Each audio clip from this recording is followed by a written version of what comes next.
Welcome to Chillin' 101. We hope this video helps. In this video, I will compare Flutter versus Code. It's a common point of confusion, but these two tools actually serve very different, yet complementary, purposes in the world of software development. We'll explore what each one brings to the table, helping you understand their core functionalities and how they fit into your workflow. By the end, you'll have a clearer picture of when and why you might choose one over the other, or even use them together. Flutter shines as a UI toolkit, allowing you to craft stunning, high-performance applications for multiple platforms using just one codebase. Imagine developing for Android, iOS, web, and desktop all at once. Its declarative UI and extensive widget catalog make building complex interfaces intuitive.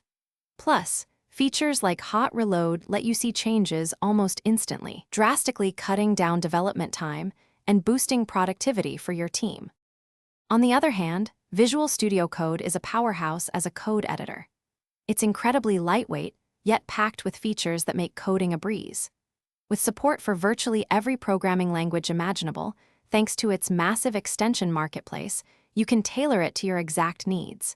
Features like integrated debugging, Git version control, and smart code completion streamline your development process, making it a go-to tool for millions of developers. So, which is better?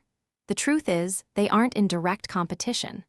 Flutter is a framework for building the application itself, specifically its user interface and logic.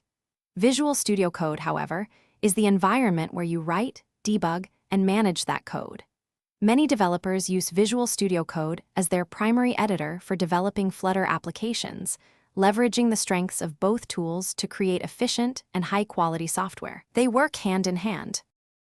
Thanks for watching. Consider subscribing if we helped you.